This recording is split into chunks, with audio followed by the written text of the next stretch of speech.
Bom dia para quem é de bom dia, boa tarde para quem é de boa tarde, boa noite para quem é de boa noite. Cá estou eu, para mim aqui é bom dia. Estou gravando o diário de uma quarentena. Estou devendo esse vídeo já faz um tempo, né? Prometi que eu iria falar sobre algumas diferenças do casamento e da união estável.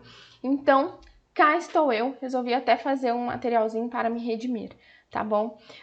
Esse vídeo eu vou tentar deixar o mais tranquilo e o mais explicativo possível para que todos entendam, desde um ministro até a tia Mirtz. Se bem que às vezes eu acho que a tia Mirtz entende mais que os ministros de alguma coisa, mas tudo bem, passamos dessa fase. Então a questão aqui é que eu vou trazer bastante diferença, algumas análises em relação ao casamento e à união estável, mas antes de começar, preciso que todo mundo entenda, seja leigo ou não, seja meu aluno ou não, da área do direito ou não, é que quando a gente fala de uma união estável, apesar do nosso ordenamento jurídico estar cheio de questões relacionadas à própria união estável, ainda existem alguns pontos em que não tem uma definição concreta, que tudo vai depender do tribunal que cair, da vara que cair, da análise daquilo, mas nem mesmo o STF tem uma posição concreta acerca de determinadas coisas em relação à união estável. Apesar de já estar aí no ordenamento jurídico faz um tempinho, ainda tem muitas coisas que são novas. E quando a gente fala em direito de família, é importante que todo mundo fique muito ciente disso. Dificilmente a gente vai ter uma coisa estabilizada e concreta para todas as áreas. Por quê? A família vai se desenvolvendo e a legislação não consegue acompanhar. Então, o que eu estou trazendo aqui são algumas diferenças básicas, legais, que a gente já sabe que vai acontecer, e também algumas nuances em que existem frentes diferentes de conhecimento. Tá certo? Então, bora lá.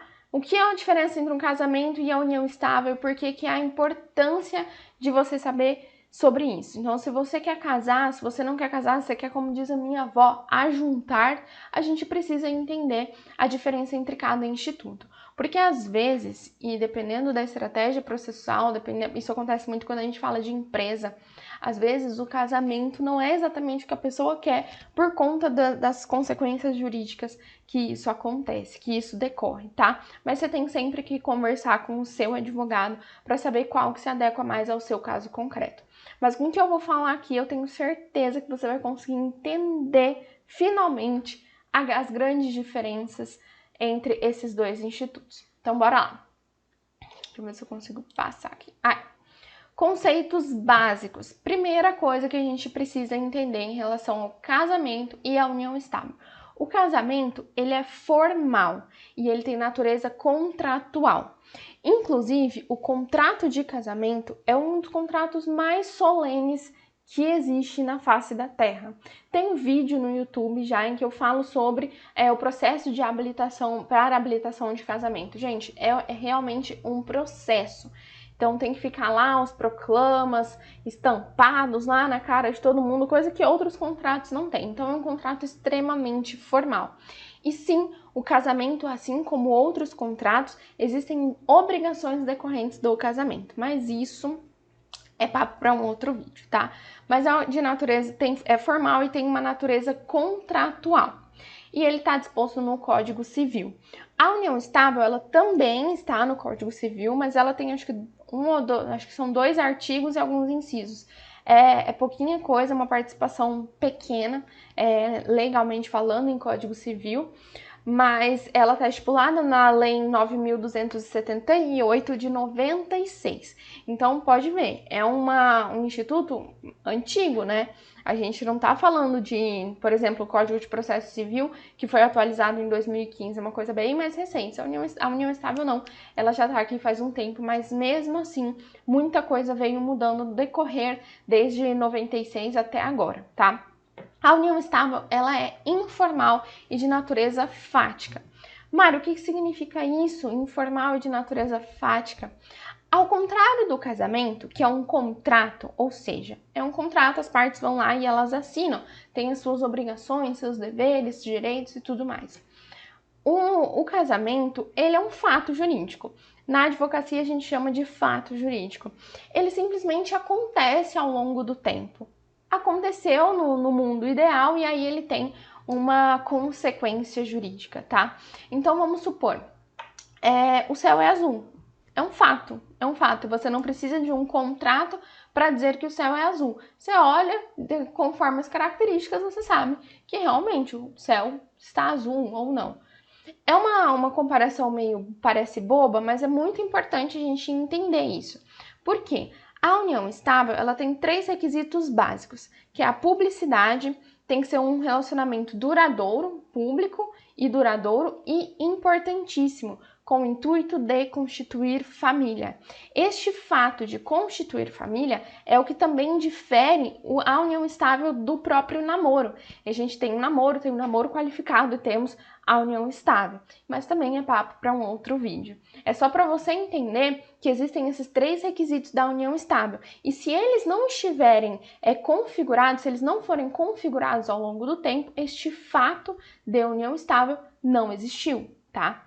Então, é muito importante, essa diferença é uma diferença crucial e que vai gerar uma série de decorrências jurídicas em relação a isso.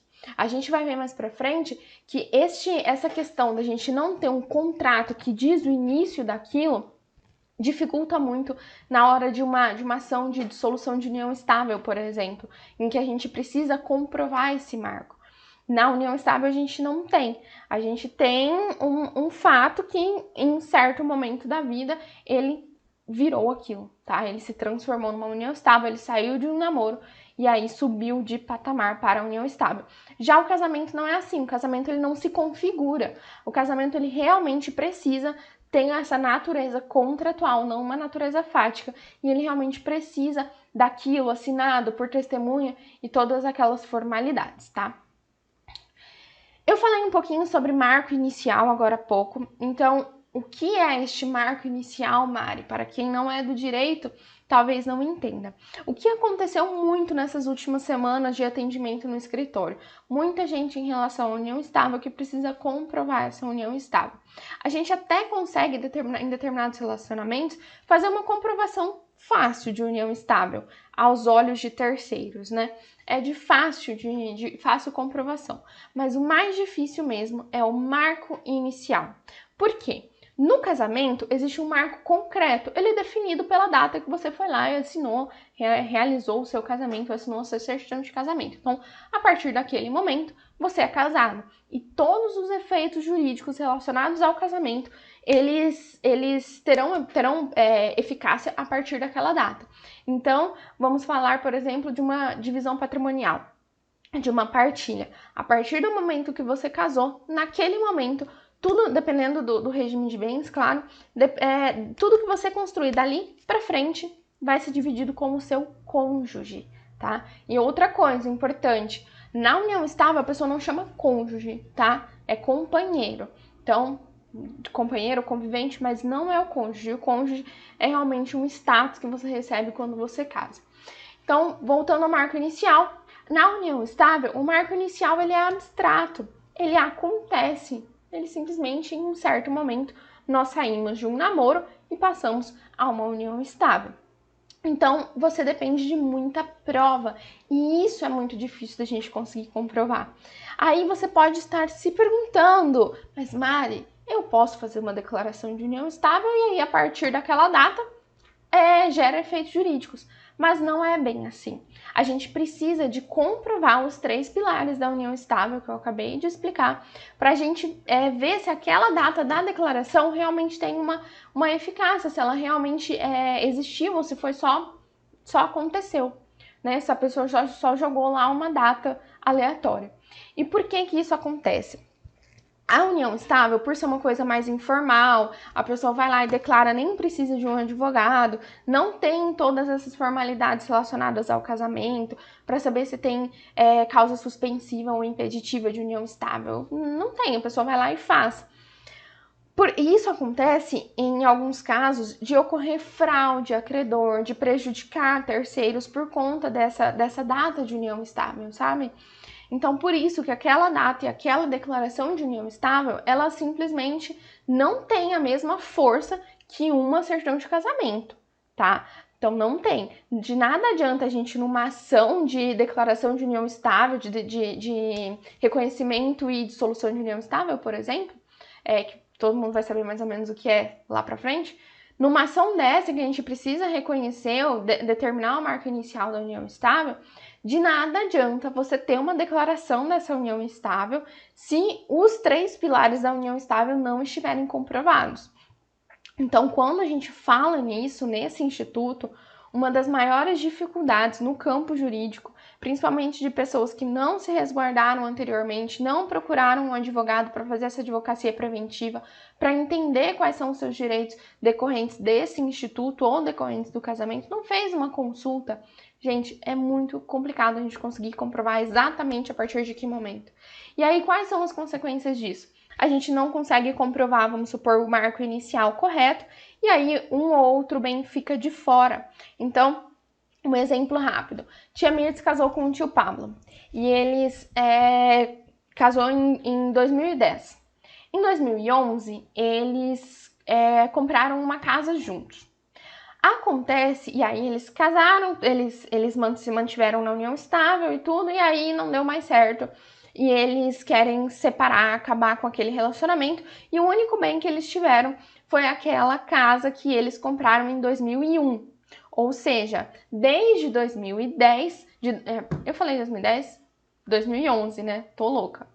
Então, eles constituíram a união estável, fizeram essa declaração de união estável em 2010, compraram a casa em 2011 e, sei lá, em 2015 eles resolveram acabar com essa união estável, tá? Então, declarou em 2010, comprou a casa em 2011 e eles querem o divórcio, que não chama de divórcio, a dissolução de união estável, em 2015. Quando o tio Pablo e tia Mirtz te procuram aqui em 2015 para você conseguir dissolver essa união estável, a gente tem que juntar todas as provas. Acontece que, apesar da declaração ser feita em 2010, não existe nenhuma outra prova de que eles viviam como se casados fossem até 2013. Então, nós temos aqui um déficit de comprovação de 2010 a 2013. A gente só consegue comprovar esses 3 pilares da união estável a partir de 2013. E assim, o juiz entende que existe uma união estável sim, mas de 2013 a 2015.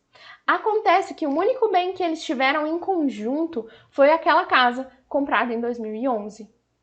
E aí, o que vai acontecer? Se essa casa não tiver no nome dos dois, porque aí vai acontecer uma divisão natural, se essa casa não estiver no nome dos dois, vai ficar como se apenas um tivesse comprado. E não tem como, a gente pode recorrer e tudo, mas se não tem prova da existência dessa união estável, é muito difícil a gente conseguir incluir esse bem anterior só por conta dessa declaração de união estável feita em 2010. Então, conseguiram entender a diferença e as consequências em relação a essa declaração de união estável sem uma prova cabal de que a união estável realmente foi configurada ao longo do tempo? Então, nesse exemplo simples, essa casa de 2011 não vai entrar na partilha. Por quê? Porque foi reconhecido em juízo que a existência da união estável foi a partir de 2013 a 2015. E em 2013 e em 2015, no nosso exemplo, eles não constituíram bem nenhum. Então, a única coisa que a gente vai fazer vai ser dissolver a união estável. Aquele bem que ficou lá em 2011, fora do período de comprovação da união estável, ele não vai entrar na partilha. Então, isso é muito complexo e a maior parte das consequências jurídicas vem daí, tá? Dessa questão de comprovação, tanto do marco inicial quanto da própria união estável. Já esse problema a gente não tem no casamento. Então, se eles casassem em 2010, compraram a casa em 2011 e querem divorciar em 2015, ok, qual que foi o marco inicial aqui? Quando eles assinaram a certidão de casamento. Quando que eles casaram? 2010. Então, tudo que aconteceu ao longo deste período, até 2015, que é quando eles resolveram entrar com o divórcio, eles vão entrar na partilha conforme o regime que eles escolheram lá no momento do casamento. Tá certo?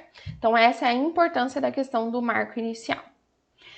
Aqui já adiantei, declaração de união estável não comprova por si só o marco inicial. Então, exatamente este exemplo que eu acabei de dar. Se a gente tem uma declaração de 2010, uma casa de 2011, mas lá na hora da gente entrar com um reconhecimento de solução de união estável, o juiz entendeu que não, eu não tenho prova, eu não vejo prova de que existia uma união pública duradoura com o intuito de constituir família antes de 2013. A partir de 2013, sim. A partir de 2013 eu vejo que tem foto, que tem contas indo para o mesmo endereço, que a conta de água do endereço está no nome dela, a conta de luz está no nome dele, que ela é beneficiária dele no plano de saúde, que tem cartões, enfim, N coisas que a gente consegue aqui comprovar a união estável. Tá, a partir de 2013 existe. Então, a partir de 2013, o que eles tiverem construído, aí a gente consegue integrar nessa partilha. Então, voltando mais um exemplo. Vamos supor que eles fizeram essa declaração de união estável em 2010, compraram uma casa em 2011, em 2014 eles compraram um carro e aí em 2015 eles disseram que não querem mais e aí eles te procuram. Você entra com um reconhecimento e a dissolução de união estável, você como advogado, você vai pedir todas as provas, o casal te entrega as provas da mesma forma. O juiz entende que, sim, existe uma união estável caracterizada, configurada nesse caso concreto, no entanto, a partir de 2013. Então, o que vai acontecer? Nesse caso, de 2013 a 2015, eles compraram um carro, certo? Porque em 2014 eles compraram um carro. Então, este carro vai entrar na partilha, independente de quem comprou o carro. Agora, a casa que foi lá em 2011, que o juiz entendeu que não existia, ainda não estava configurada uma união estável, essa casa ela vai ficar fora da partilha, a não ser, claro, que na escritura da casa ela já esteja dividida e a propriedade entre os dois, tá? Então, se tiver só no nome do tio Pablo, por exemplo, só o tio Pablo vai ficar com a casa, porque aqui no campo judicial a gente não conseguiu comprovar esse marco inicial lá em 2010. Por quê? Porque só a declaração de união estável não tem força alguma se a gente não conseguir comprovar. Ela é considerada nula, é como se ela não existisse, não gera um efeito, tá? Então, se você tem só isso como prova, a gente pode tentar, o advogado vai tentar, mas isso não é garantia de que a gente consiga comprovar que aquele realmente foi o marco inicial da união estável. Entendido? Regime legal. Quando a gente fala de casamento e também união estável, o regime legal, ou seja, se você não for lá, se você não fizer um pacto, se você não falar diferente na declaração, o regime legal vai ser o da comunhão parcial de bens. E o que é esse regime da comunhão parcial? É tudo o que aconteceu antes do casamento ou antes de configurar a união estável de um e de outro, não se mistura. Então, voltando ao nosso exemplo de tia Mirtz e tio Pablo, vamos supor que eles configuraram efetivamente a união estável em 2010, não só pela declaração. Tudo que aconteceu antes de 2010, o que tia Mirtz comprou é dela, o que tio Pablo comprou é dele. A mesma coisa se fosse um casamento, tá? Então, o regime usado para os dois é o mesmo, a não ser que tenha uma disposição em contrário em algum dos institutos, mas em regra é a comunhão parcial de bens. E a partir do momento que existe essa certidão de casamento, que eles casaram, ou essa configuração da união estável, aí sim, aí tudo que for configurado ao longo deste tempo, até o divórcio ou a dissolução, vai ser dividido meio a meio. Então, na comunhão parcial, é metade para cada de tudo que foi constituído ao longo da união estável, ao longo do casamento, tá? Algumas nuances importantes. O casamento, a disposição de bens e a fiança, por exemplo, elas dependem da autorização do cônjuge. É o que a gente chama de outorga uxória, um nome bonito para a autorização do cônjuge. Então, se você for, por exemplo, ser fiador em um imóvel e não no contrato de fiança não tiver o aval do seu cônjuge, a outorga uxória, essa fiança não vale, tá? Então, é muito importante este papel e essa questão dentro do casamento. A sua disposição de bens, quando a gente fala em comunhão parcial de bens, tá? Ela fica vinculada a outra pessoa, ainda que você vá pagar. Então, ela vai ficar vinculada ao seu esposo ou ao seu marido ou sua esposa, tá? Já na união estável, a disposição de bens ela é mais facilitada, tá? Então, porque é como se você estivesse numa separação de bens. Você consegue fazer as coisas em seu nome sem precisar dessa autorização do cônjuge. Então, muitas vezes, algumas pessoas optam pela união estável por conta dessa facilidade. Mas nós também temos formas de fazer isso dentro do casamento. Então, volto a falar, é importante você levar o seu caso concreto e aquilo que você realmente quer para o seu advogado, para que ele possa te ajudar, tá? Guarda dos filhos. Mari, existe alguma diferença entre a guarda dos meus filhos? Nossa, eu tô há 20 anos em união estável, nunca casei. E agora, se eu quiser largar do meu companheiro, do meu convivente, os meus filhos não vão... Como é que vai ser? Vai ter alguma diferença? Não tem diferença. E quando eu falo de diferença de guarda entre filhos, isso já está constitucionalmente assegurado. Não existe distinção entre qualquer filhos. Então, filhos adotivos, filho socioafetivo, filho biológico, não importa. É tudo a mesma coisa. Não tem distinção de nenhum direito. E não só para casamento e união estável. Aquele peguete lá, aquele namoro, aquele lance, vixe, foi, papum, engravidou. É o mesmo direito, tá? Então, o relacionamento entre pai e mãe não interfere o relacionamento entre pais e filhos, tá? Isso é muito importante. No direito sistêmico, a gente fala que são patamares diferentes, são papéis diferentes. Então, aqui tem o papel marido e mulher, ou companheiro e companheira, seja qual for o instituto, e aí nós temos o pai e a mãe, né? São situações diferentes. Então, não, em relação à guarda dos filhos, não existe nenhuma distinção, tá? Não vou me estender muito em questão de guarda, porque senão esse vídeo vai ficar enorme, mas depois, se vocês quiserem, eu falo um pouquinho mais sobre os tipos de guarda, tá bom? Doutora, quero terminar. Isso é o que mais acontece. É difícil uma pessoa, tanto para um casamento quanto para uma união estável, a pessoa chegar no escritório e falar assim: doutor, eu quero casar. Doutor, eu quero constituir uma união estável. O que eu faço? Não, normalmente não existe, e infelizmente eu queria muito que essa cultura mudasse. Não existe essa análise prévia, essa consulta prévia de um advogado para você entender qual é o melhor instituto, qual é o melhor regime de bens para o seu caso concreto. Normalmente, eles já não estão mais se suportando, aí eles querem largar. Não quero mais morar com essa pessoa, não quero mais ficar com ela, quero terminar. O que eu posso fazer? No casamento, o fim do relacionamento é dado pelo divórcio ou pela separação. Nós temos aí uma discussão jurídica sobre a existência ou não, se acabou ou não a separação, mas também é assunto para outro vídeo. Eu entendo que ela ainda exista e acredito que existem momentos em que a gente precisa da separação. Por isso que eu coloquei aqui. O fim é dado pelo divórcio ou pela separação em um pedido único. Então a gente faz o pedido de divórcio, ali a gente já pede a partilha de bens e fim, você não precisa comprovar que existiu um casamento, tá? E aí você só tem que comprovar nesta ação a aquisição dos bens. Por quê? Porque a prova do início do casamento, a prova da existência do casamento, tá ali, né? A certidão de casamento. É isso que você precisa, por conta de todos esses aspectos da formalidade do contratual do casamento.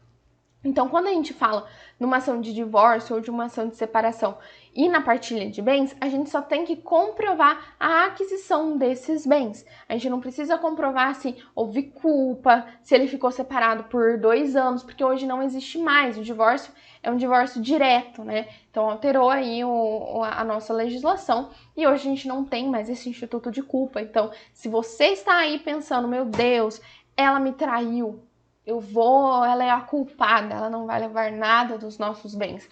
Não existe isso, não tem mais esse instituto da culpa, tá? A gente pode pensar numa indenização, numa responsabilidade civil, mas também assunto para outro vídeo, é uma minoria de pensamento. Já na união estável, quando a gente fala neste fim, o fim da união estável, ele é dado pela dissolução de união estável. Acontece que, normalmente, ocorrem 2 pedidos simultâneos, que é o reconhecimento e a dissolução de união estável. E é aqui que é o problema que eu venho discutindo desde o início do vídeo com vocês, que é a comprovação do marco inicial da união estável. Quando a gente entra, o cliente chega no escritório e fala, olha, eu quero terminar, a primeira coisa que a gente tem que discutir com ele é quais são as provas dessa existência da união estável. O que você tem? Você tem conta conjunta? Você é beneficiário dele em algum plano de saúde? É beneficiário dele no clube?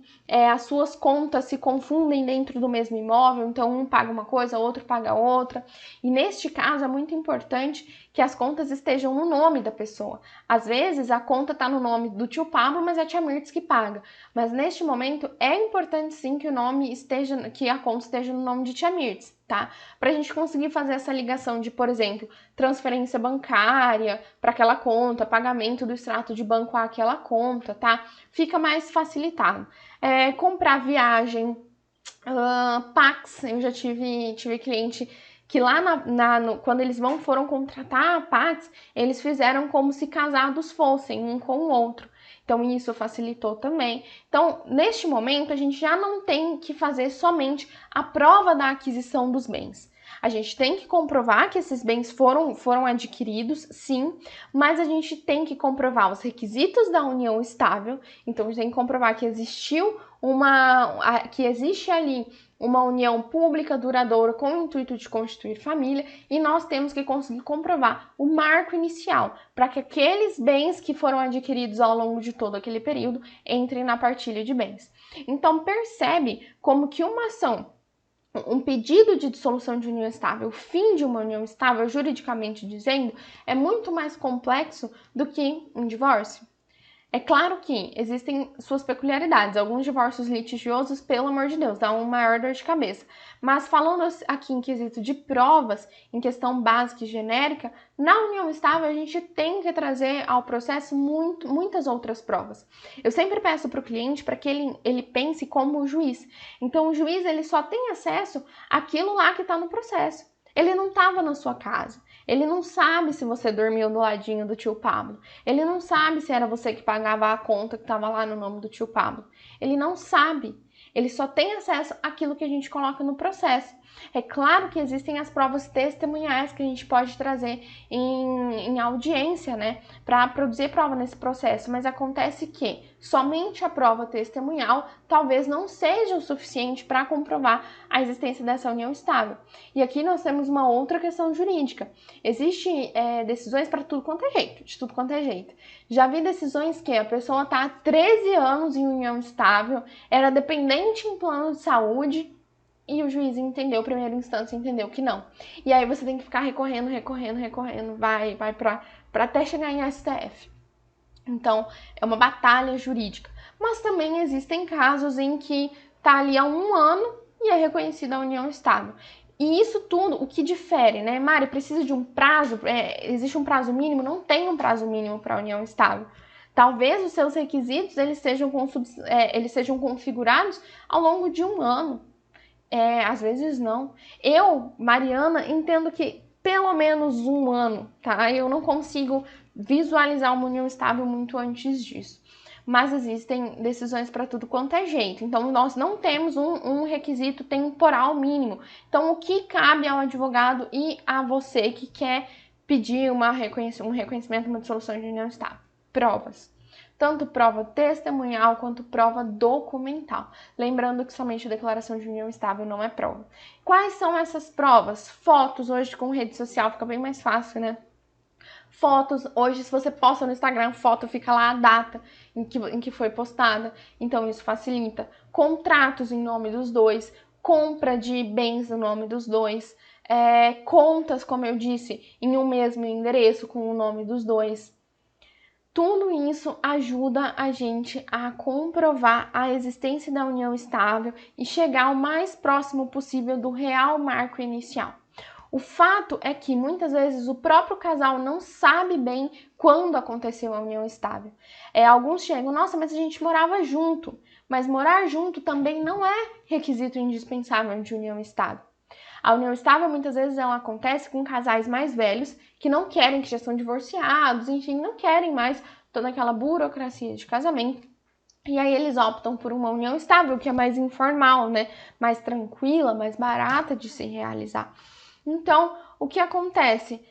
A pessoa já tá ali mais velha e, cara, você não consegue esse prazo temporal, né? A gente de falar que vai morar junto, que vai ficar... Às vezes a pessoa ela já tá se conhecendo ali, pessoa mais velha acontece muito isso. Ela já tá se conhecendo há um tempo e aí eles não querem morar juntos, mas ele leva ela para tudo quanto é lado, ela paga as contas dele e eles vivem efetivamente como se casados fossem, mas em residências diferentes. Acontece muito isso quando a gente fala em casal mais velho.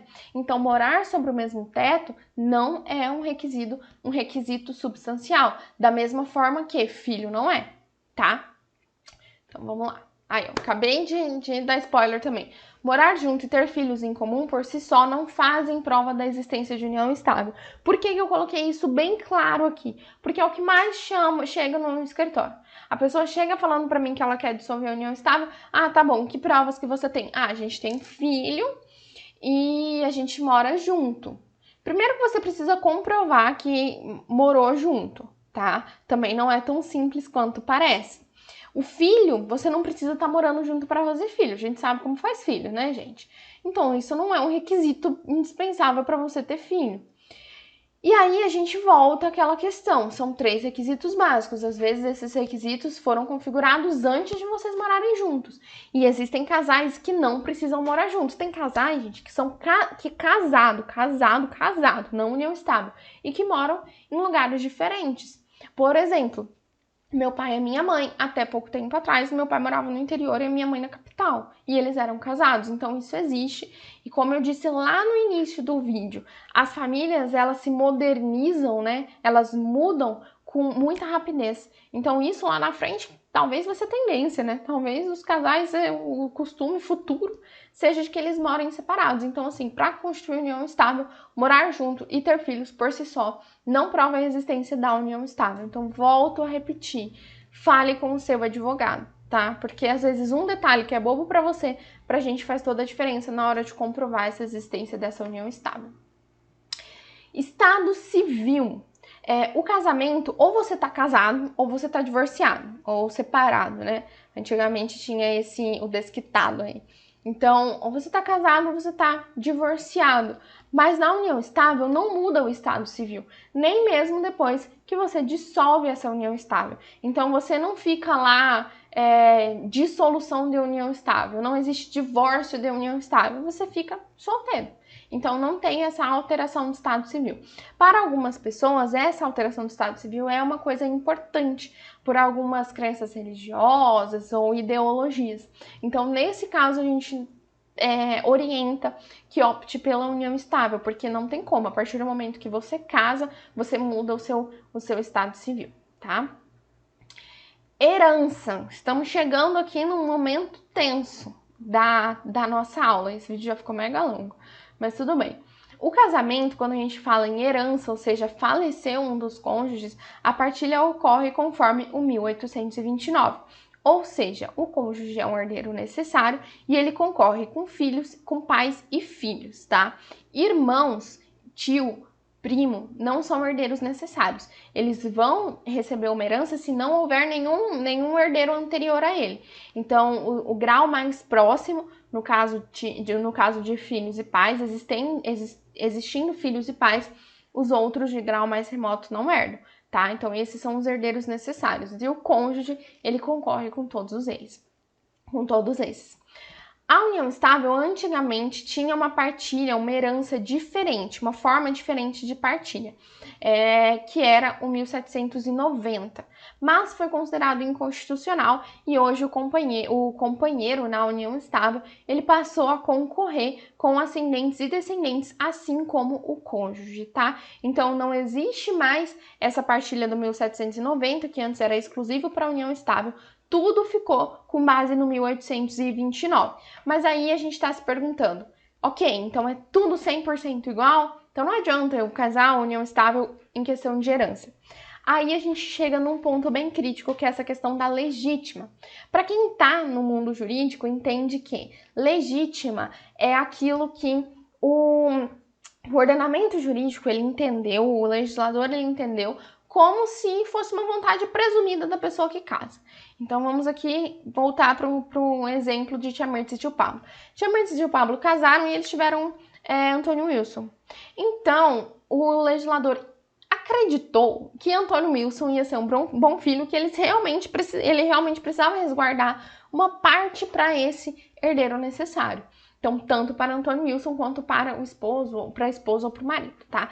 Então, o que é essa legítima? 50% do seu patrimônio fica blindado, fica preso. Você não pode dispor dele se você tem herdeiros necessários. Quais são esses herdeiros necessários? O cônjuge, o ascendente e o descendente. Então, se você é casado, se você tem mãe ou pai vivos e se você tem filhos, no caso do seu falecimento, 50% dos seus bens são obrigatoriamente destinados para estes herdeiros necessários. Você não pode fazer nada com relação a eles. A gente fala de testamento quando existem herdeiros necessários somente dos outros 50%. Este daqui fica bloqueado e fica blindado porque é chamado de legítima, tá? No casamento, nós temos essa figura da legítima, esse instituto da legítima dos 50% dos herdeiros necessários, muito bem estipulado no artigo 1845 do Código Civil. Mas quando a gente traz para a união estável, essa previsão ela não é expressa e tem tese. É um ponto controvertido.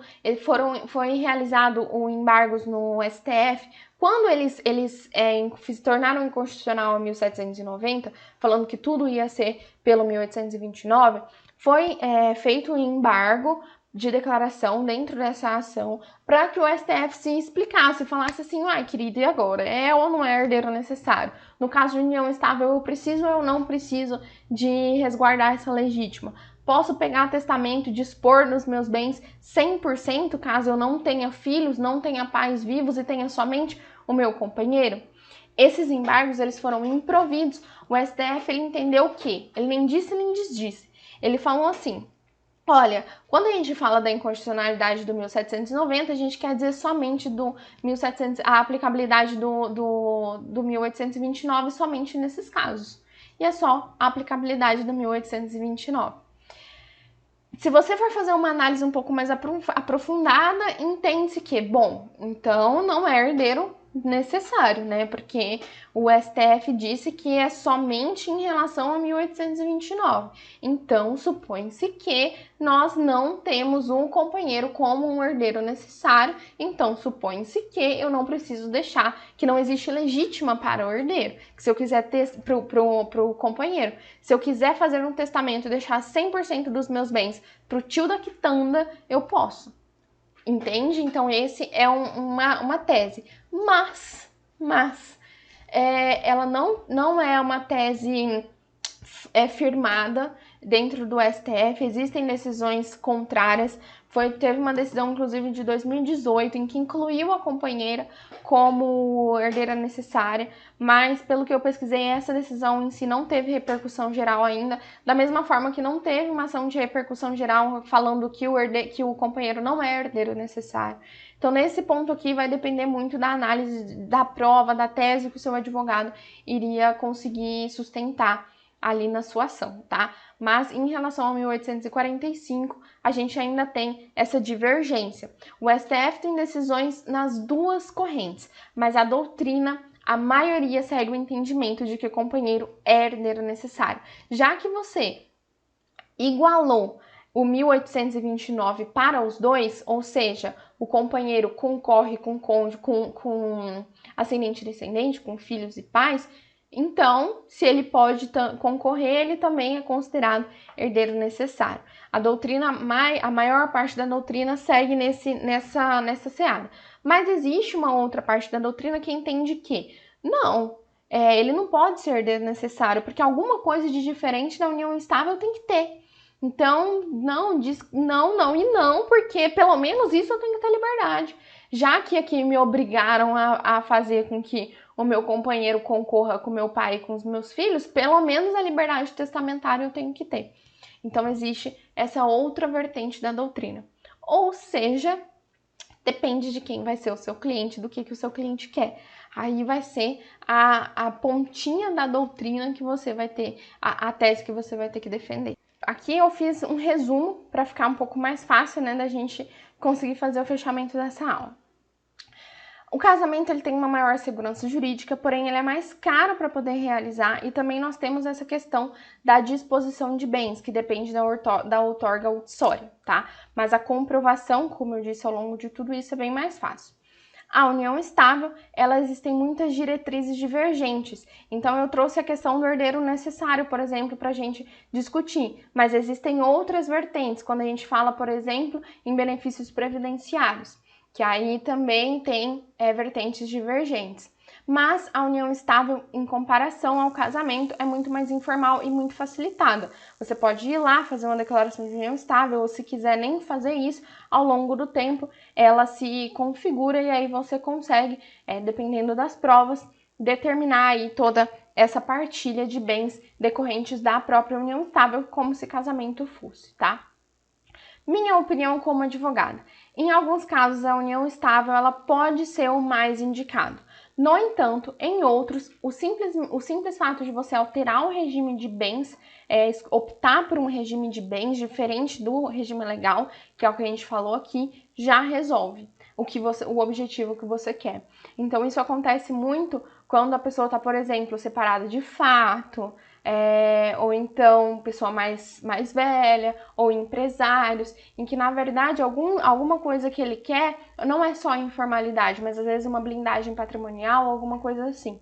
Então, conversa com um advogado especializado em direito de família e sucessões para que ele possa te mostrar quais são os caminhos que existem e qual é o melhor para você. Tá? Então consulta um advogado, não fica aí fazendo consulta de Google, tá? Porque tem muita gente que escreve que não sabe bem o que tá falando, porque no seu caso, às vezes nem é só o casamento, ou você já é casado, é uma alteração de regime, passar a converter a união estável para um casamento, tudo isso são algumas possibilidades que existem dentro do direito de família que um advogado especializado pode te orientar, tá?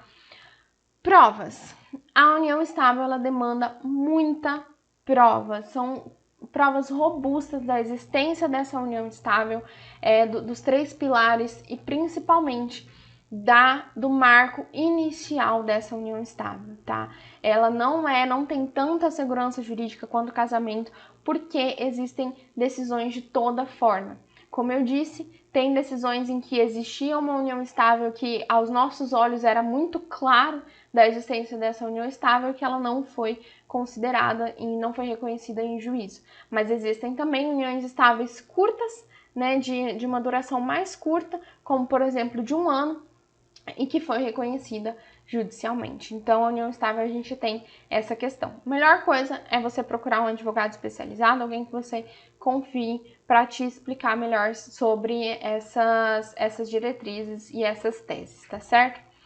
Eu fico à disposição de vocês no Telegram, no Instagram, no YouTube ou por e-mail. Vou deixar este materialzinho no YouTube aqui embaixo para você fazer o download, mas eu fico à disposição lá no Carta Jurídica, tanto no Instagram quanto no Telegram, que vocês precisarem de mim, e também no e-mail. Deixa aqui nos comentários se você tiver alguma dúvida que eu não respondi ao longo desse vídeo, que quem sabe eu faço até um outro vídeo relacionado à união estável de casamento, mas só de perguntas e respostas, se as perguntas forem as mesmas e muito recorrentes, tá? Então deixa nos comentários que a gente se vê no próximo vídeo. Tchau!